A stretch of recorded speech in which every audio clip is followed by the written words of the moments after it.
RS study में आप सभी का स्वागत है। कक्षा 10वीं एनसीईआरटी गणित में आज हम अध्याय 2 का प्रश्नावली 2.2 के प्रश्न क्रमांक 1 को हल करेंगे। लेकिन दोस्तों, अभी तक आपने अगर चैनल को सब्सक्राइब नहीं किया है तो जल्दी से आप सब्सक्राइब कर लीजिएगा। वीडियो को लाइक करें, शेयर करें, कमेंट्स करें। प्रश्न है, निम्न द्विघात बहुपदों के शून्य ज्ञात कीजिए और शून्यकों तथा गुणांकों के बीच के संबंधों की सत्यता की जाँच कीजिए। तो हमें ये बहुपद दिए गए हैं, तो इसके हमें शून्य ज्ञात करनी है और शून्य तथा गुणांकों के बीच संबंध की सत्यता की जांच भी करनी है। ठीक है, तो सबसे पहले हम पहला इसका बहुपद देखेंगे, एक्स वर्ग माइनस 2x माइनस 8। ये हमको दिया गया है, तो हमें इस तरह से नंबर 1 डालकर सवाल लिख लेना है और हल में लिखना है, दिया है बहुपद एक्स वर्ग माइनस 2x माइनस 8। ठीक है, अब इसके शून्य ज्ञात करने के लिए इस बीच वाली संख्या को ऐसे दो भागों में बांटना है कि गुणा करने पर हमें 8 मिले और जोड़ने घटाने पर 2 मिले। ठीक है, तो देखते हैं कि किस तरह से इसको हम तोड़ सकते हैं। तो इसे तोड़ने के लिए एक सबसे अच्छी विधि होती है कि हम 8 का जो गुणा है वो एक्स वर्ग गुणांक के साथ कर दें। तो एक्स वर्ग गुणांक यहाँ पे क्या है, यहाँ पे कुछ नहीं, इसका मतलब 1 है। तो 8 का 8, तो हमने यहाँ इसका गुणा इससे कर दिया तो हमको कितना मिला, 8 मिला। अब हम इस 8 को ऐसे दो भागों में तोड़ेंगे कि गुणा भाग करने पर हमें 8 मिले और जोड़ने घटाने पर 2 मिले। तो जैसे कि हम लिख सकते हैं इसको 4 दूनी 8, मतलब 4 का गुणा 2 में करेंगे। 4 का गुणा हम 2 में करेंगे तो हमको यहाँ पे 8 मिल जाएगा। उसी प्रकार 4 से अगर 2 को घटाएंगे तो 2 मिल जाएगा। ठीक है, तो हमें यहाँ पे दो संख्या मिल जाती है, 4 और 2। तो लिखेंगे यहाँ पे एक्स वर्ग एक्स वर्ग। अब देखें अगर हम यहाँ पे, तो माइनस चाहिए हमको आंसर में, तो जो बड़ी संख्या उसके सामने माइनस लगा देंगे और छोटी संख्या के सामने हम धन का निशान लगा देंगे। तो छोटी संख्या यहाँ पे 2 हो जाएगी, बड़ी संख्या 4 हो जाएगी। अब इन दोनों को हम घटाएंगे तो जो बड़ी संख्या के सामने निशान होता है वो आता है, बड़ी संख्या यहाँ पे 4 है, 4 में से 2 गया तो 2 बचेगा, वही माइनस का। तो उसी प्रकार हम यहाँ पे माइनस का 4x लेंगे साथ में, फिर प्लस 2x माइनस 8। तो इस समीकरण को हमने इस तरह से बना लिया है। यहाँ पे जो बीच का था 2x, इसको हमने दो भागों में तोड़ा, जो कि -4 धन 2x के रूप में मिला। तो यहाँ पे हम दोनों का जोड़ा इस तरह से बना लेंगे। इस तरह से हमने इसको जोड़ा बना लिया है। हम यहाँ पे देखें अगर, तो x यहाँ पे वर्ग के रूप में है और x यहाँ पे सिंगल है, तो इन दोनों में कॉमन हम x को बाहर ले सकते हैं। जब यहाँ पे x का वर्ग है, इसका मतलब x कितनी बार है, यहाँ पे 2 बार है। तो जब 2 बार है तो x गुणा x के रूप में, तो एक x को हम यहाँ से बाहर ले लेते हैं, तो यहाँ पे सिंगल एक x बचेगा। तो यहाँ से आ जाएगा x माइनस, अब यहाँ पे हम देखें तो 4 यहाँ पे, लेकिन यहाँ पे 4 नहीं था, तो इसलिए यहाँ पे 4 को नहीं लिया हमने, सिर्फ x को लिए। तो x यहाँ पे ले लिए, तो यहाँ पे सिंगल कितना बचा, 4 बचा। उसी प्रकार इन दोनों में हम देखें कि दोनों में कॉमन क्या है, तो x इसमें, लेकिन यहाँ पे x नहीं, इसलिए x बाहर नहीं आएगा। यहाँ पे धन लगाएंगे, लेकिन हम देखें कि जो 2 यहाँ पे है और 8 के भाग में या 2 के पहाड़े में 8 जरूर आता है, इसका मतलब हुआ कि 8 में कहीं ना कहीं 2 शामिल है। तो हम यहाँ पे 2 को ले लेंगे, तो यहाँ से x बचा, माइनस का माइनस आ जाएगा। अब यहाँ पे 8 को देखिए हम 2 बाहर ले लिए हमने, तो यहाँ पे देखते कितना बचता है। 8 से हम 2 को भाग देंगे तो 2 चौके 8, तो आंसर कितना मिलता है, 4। तो अंदर कितना बचेगा, यहाँ पे 4 मिलेगा। तो इसे हल करने पर हमको इस तरह समीकरण मिल जाता है।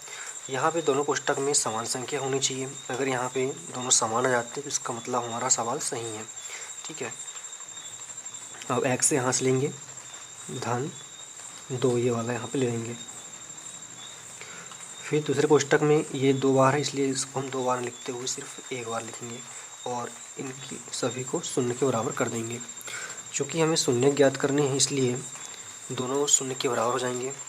इसका मतलब क्या हुआ कि जो x धन 2 है ये भी शून्य के बराबर हो जाता है और 4 ऋण x जो है, सॉरी x ऋण 4 जो है वो भी शून्य के बराबर हो जाएगा। अब इसके शून्य ज्ञात कर लेने हैं।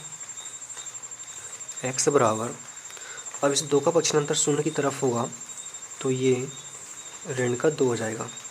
ठीक है, उसी प्रकार यहाँ पे अगर x को हम बाहर लें और 4 का जब पक्षांतर शून्य की तरफ करेंगे तो ये धन के रूप में 4 आ जाएगा।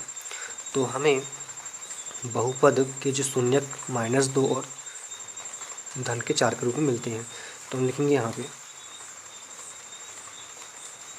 बहुपद x का वर्ग -2x -8 के शून्यक हमें क्या मिल जाते हैं यहाँ पे -2 और 4 है। फिर आगे प्रश्न कहता है कि शून्यकों तथा गुणांकों के बीच के संबंध की सत्यता की जांच कीजिए। तो इसकी भी जांच कर लेते हैं।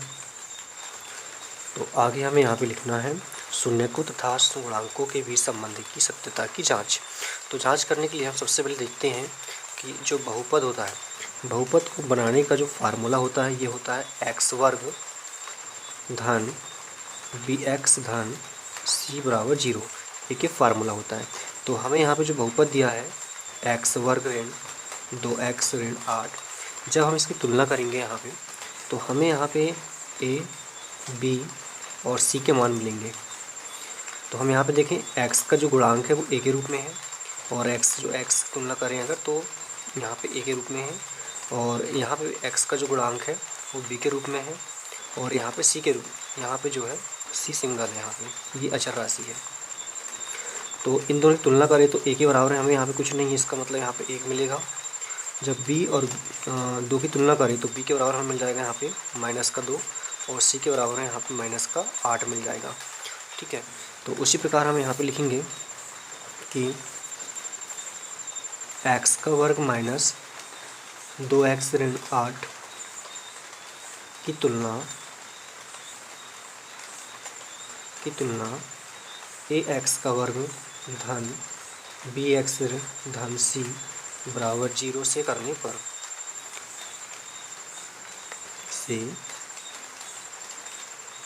पर तो हमें यहाँ पे a, b और c के मान मिल जाएंगे। तो a का मान कितना मिलेगा यहाँ पे, तो x वर्ग यहाँ पे भी है, x वर्ग यहाँ पे भी है, a यहाँ पे है लेकिन यहाँ पे कुछ नहीं, इसका मतलब क्या 1 है। यहाँ b है और इसके आगे -2 है तो -2 हो जाएगा। फिर c की जगह पे यहाँ पे -8 हो जाएगा। ठीक है, ये तो हमने तुलना कर ली। अब हम यहाँ पे क्या करेंगे, यहाँ पे हमें अब शून्यक जो है उसको भी मान लेना है। शून्यक हमारे पास में कितने हैं, शून्यक जो है हमारे पास में -2 और 4 के रूप में है। तो माना कि इसको मान लेते हैं, माना कि